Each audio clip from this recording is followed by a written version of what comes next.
मैं कैसे ज्ञात हुआ कि बैल की नाक में डाली डालते से वो शांत हो जाएगा? मुझे ज्ञात नहीं था भैया। वो अत्यंत आक्रामक हो रहा था, इसलिए मैं उसे अचेत करना चाहता था। लक्ष्य से चूक गया। हे ऋषभ महाराज, हम आपसे लड़ना नहीं चाहते। हम बस आपको हमारी गाड़ी में बांधना चाहते हैं ताकि हम अपनी माता को सुखपूर्वक फाल्गु नदी तक ले जा सके, उनके कोमल पग को कंकर और कांटों से बचा सके।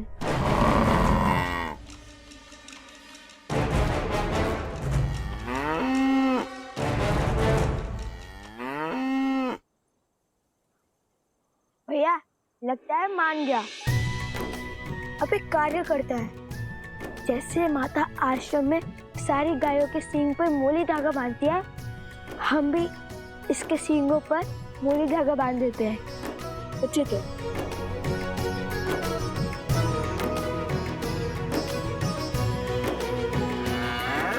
जाओ भैया। जा। सच्ची में जाओ? जा। सच्ची में? अरे जाओ।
ओम विदात्मनि विद्याहे हिरण्यगर्भाय धीमहि तत्रो ब्रह्मा प्रचोदयात्।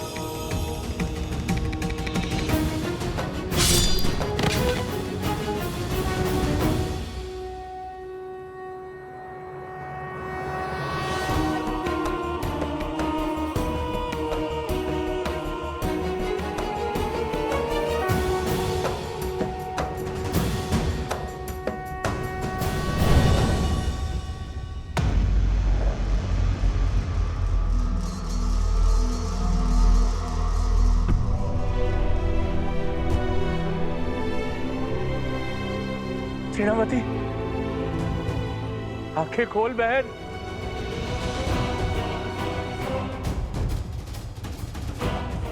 मुझे मेरी बहन चाहिए। क्या किया तुमने मेरी बहन के साथ?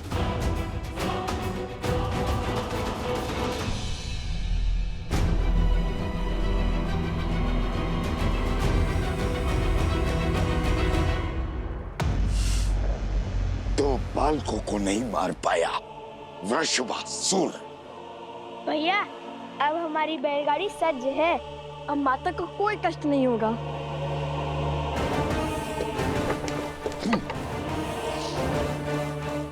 अब आज से तो केवल चंद्रबाहु से।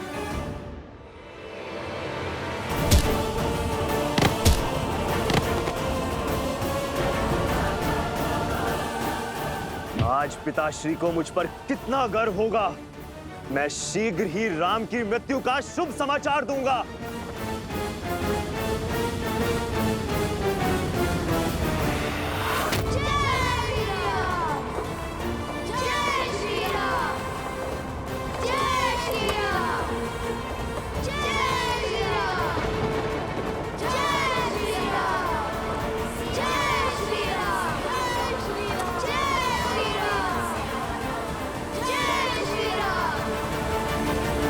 सीता!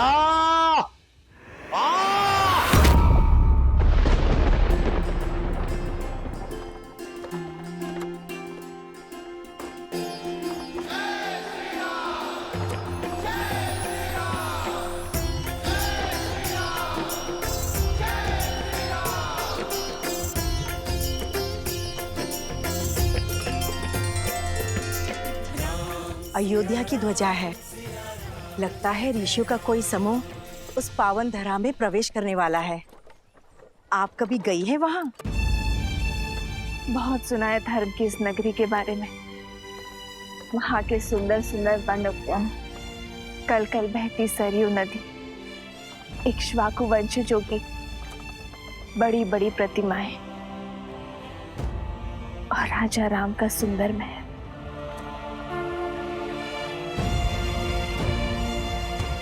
सच अद्भुत है श्री राम और उनकी नगरी। देखो, अयोध्या का ध्वज। संकेत समझ रहे जादूगर? शीघ्र ही गुरुदेव हमें अयोध्या में प्रवेश करने की आज्ञा देंगे।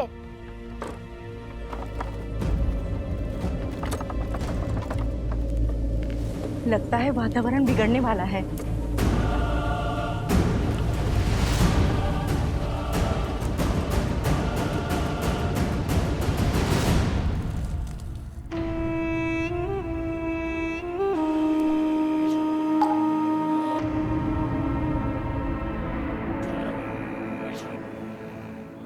जागो, मैं तुम्हें अपना रूप, अपना स्वरूप, अपनी पहचान देता हूं।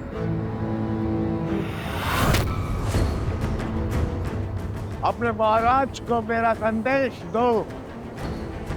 इंद्र से जागने का समय आ गया है। अधर्म का आतंक फैलाने का समय आ गया है।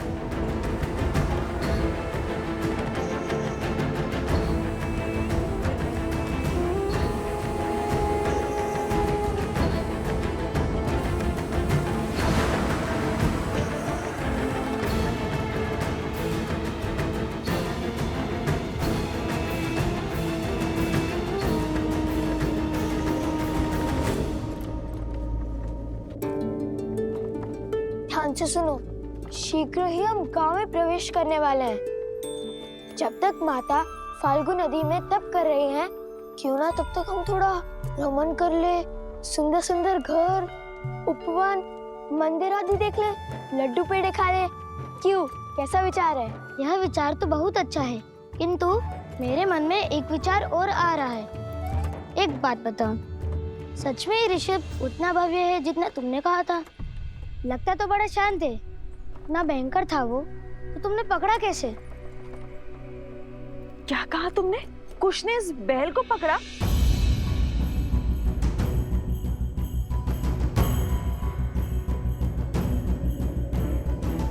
सुना आपने गुरु माँ, कुश ने उस अनियंत्रित वृषभ को अपने नियंत्रण में लिया। अच्छा, अब तुम असत्य भी बोलने लगे हो। सत्य कह रहे हूँ माता, केवल मैंने नहीं किया, जो भी किया हम दोनों ने किया, है ना लव भैया? लव?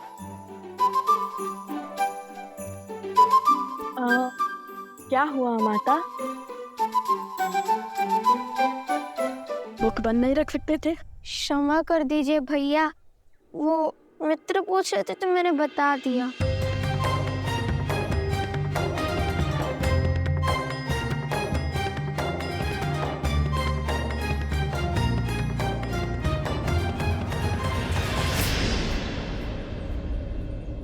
माता!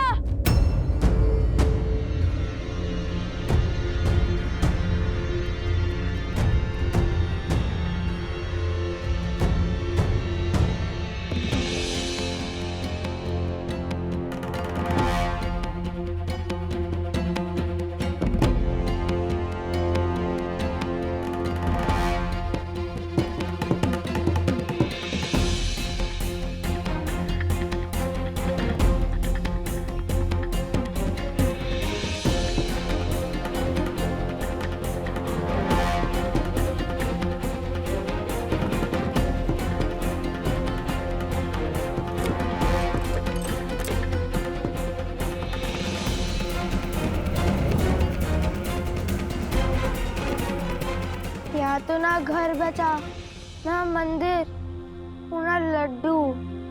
लगता है घोर विपदा आ पड़ी है इस गांव पर।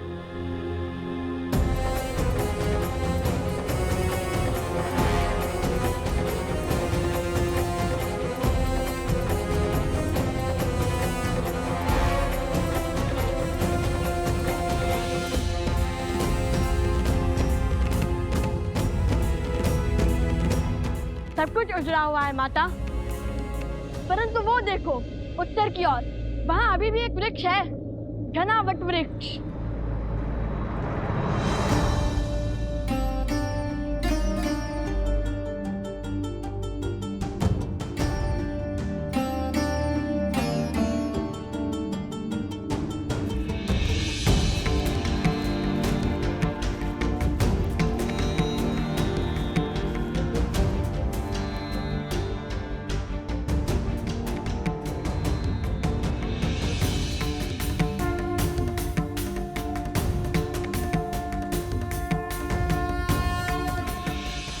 ये कौन है?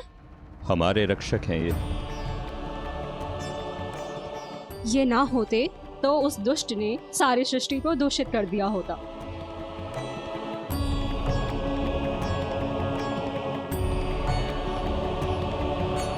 माता, ऋषिवर कब से तपस्या में लीन होंगे? अनेक वर्षों से। आपको कैसे पता? गांव के प्रमुख ने मुझे सब बताया। बहुत उपकार किया है इन ऋषि ने इस क्षेत्र पर।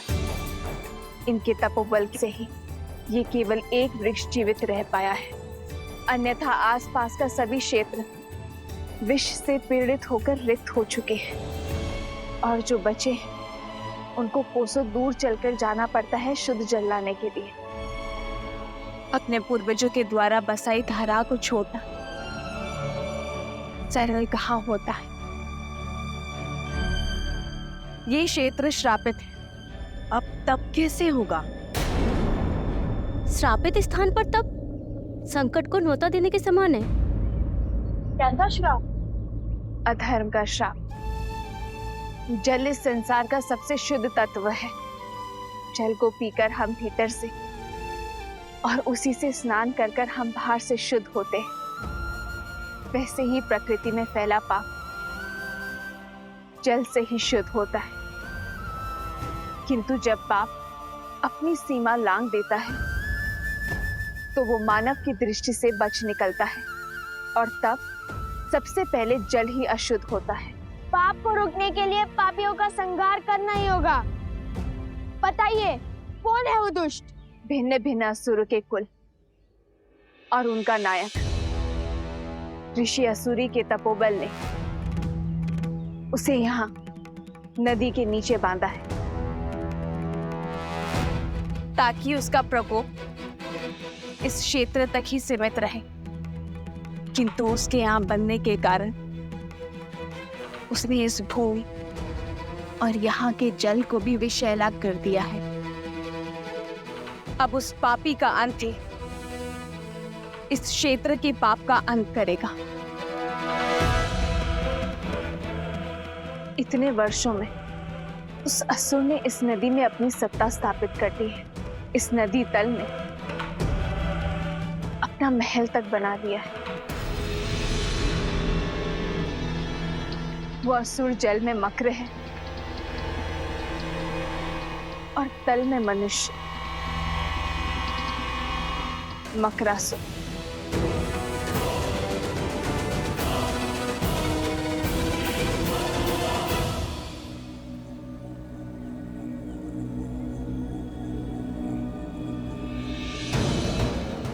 आओ मकरासुर, आओ, तुम्हारी ही प्रतीक्षा थी।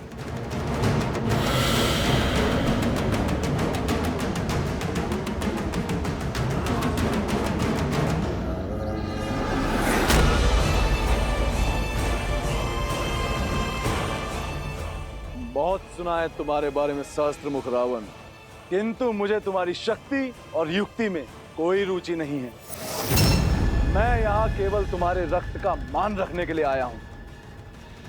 सुमाली जैसे असुर और पुलस्त्य जैसे महान ऋषि का अंश जो है इसमें। मेरी युक्ति को तुम्हारी शक्ति की आवश्यकता है मकरासुर। असुर कुल के अस्तित्व का प्रश्न है मकरासुर। यूं मुख मत मोड़ो। देवासुर संग्राम के अंत के साथ मानवों और असुरों के संग्राम का शंखनाद हो गया। पूरी मानव जाति एक साथ असुरों के विरुद्ध आकर खड़ी हुई है। ऋषि यज्ञ और तप से हमारी शक्ति छीन करते आए हैं।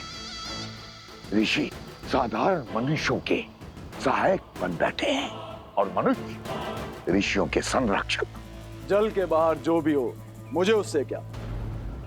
मैं अपने राज्य में सुरक्षित हूं। देखो, धरा पे कैसा अकाल छाया है और यहाँ नीचे मैं साक्षात देवराज की भांति आनंद में मग्न हूं। ये राजपाट मेरे बल का प्रमाण है। गांव के गांव मेरे भय से खाली हो गए।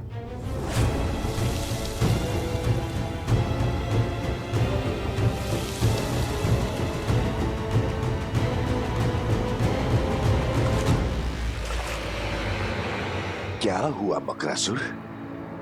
इतनी शीघ्रता क्या है? कोई है जिसके तप के बल से तुम फल्गु नदी की सीमा से बंधे हुए हो, जिसके कारण तुम क्षण भर से अधिक जल के बाहर नहीं रह सकते हो। ऋषि कर्ण का शिष्य ऋषि असुरी बरसों से तप कर रहा है, किंतु मुझे क्षति नहीं पहुंचा पाया। कुछ नहीं है उसके वश में। अगले 100 वर्षों में उसी पेड़ के नीचे उसका शरीर कीटों का भोजन बनेगा। फिर मैं स्वतंत्र होकर इस नदी के पार जा पाऊंगा और पलक झपकते ही मेरे 100 वर्ष बीत जाएंगे। यदि शत्रु एक से अधिक हुए तो,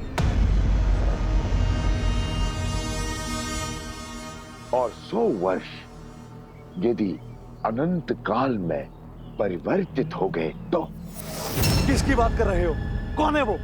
वही जिसने धर्म की स्थापना का बीड़ा उठाया है। कौशल नरेश श्री राम।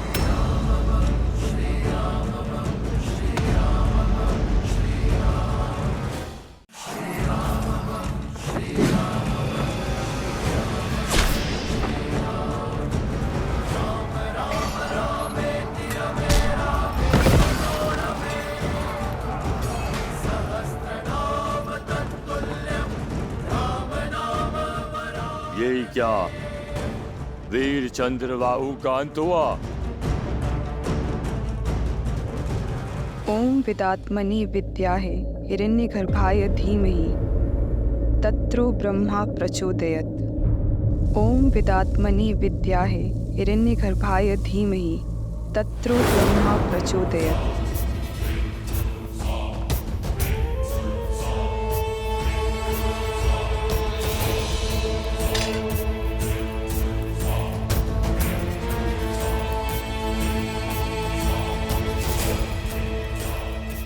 तुम्हें क्या लगता है राम, तुम इतनी सरलता से मुझे मार पाओगे?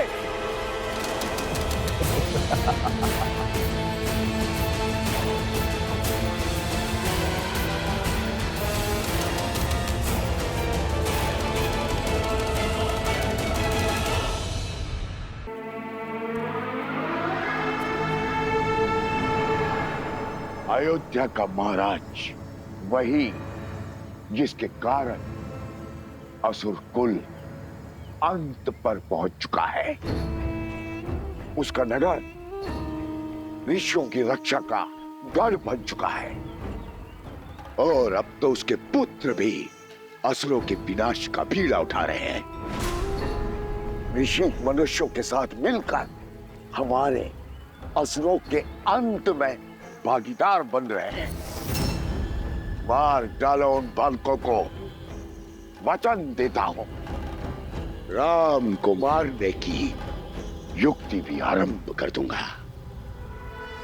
जिस प्रकार तुमने इस क्षेत्र में विष भरा है, उसी प्रकार मैं राम राज्य में विष भर दूंगा। तुम तो जानते हो मुझे राजपाट में कोई रुचि नहीं है, किंतु तुम्हें तो है। बोलो, संसार पर राज करने का अवसर चाहते हो?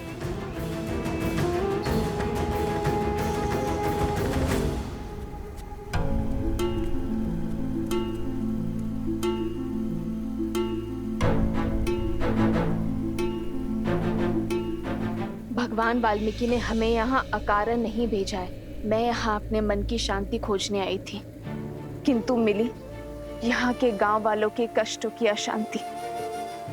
मैं ये तप अपने लिए नहीं,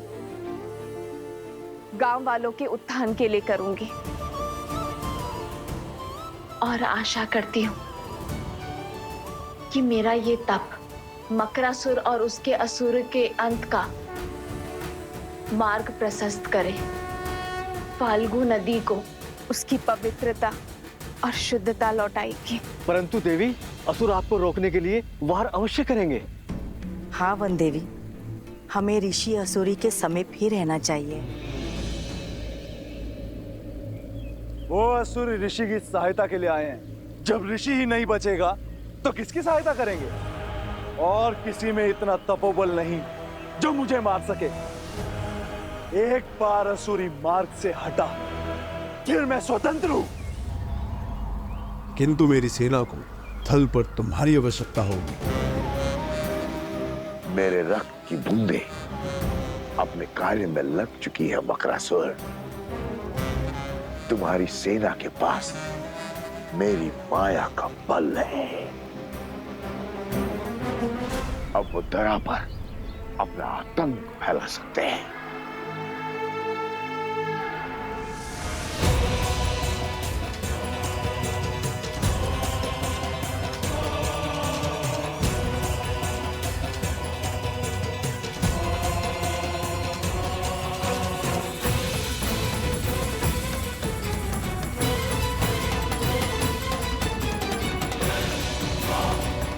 जाओ, अंत कर दो उस ऋषि का। धर्म पर अधर्म की जीत का समय आ चुका है।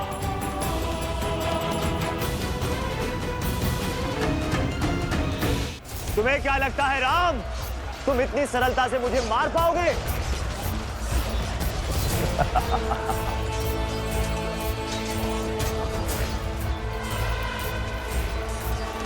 अर्थात चंद्रबाहु की पत्नी का तप भंग नहीं हुआ है।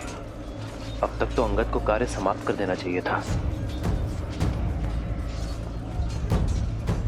कहाँ हो तुम अंगद? ओम विदात्मनि विद्याय हिरण्यगर्भाय धीमहि तत्रो ब्रह्मा प्रचोदयात्। यहाँ करूं कैसे इस पतिव्रता का तप भंग करूं कि गरिमा भी ना टूटे? माता, इस कन्या का अपहरण कर आपके पति ने बहुत बड़ा अधर्म किया है।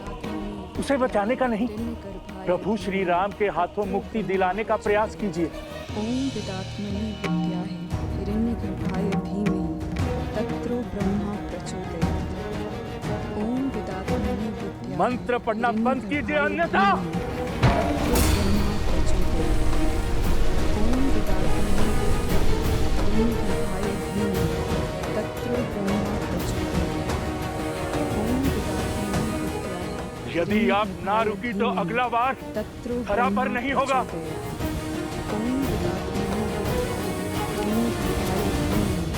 तत्रो ब्रह्मा प्रचोदयात्। ओम विदात्मनि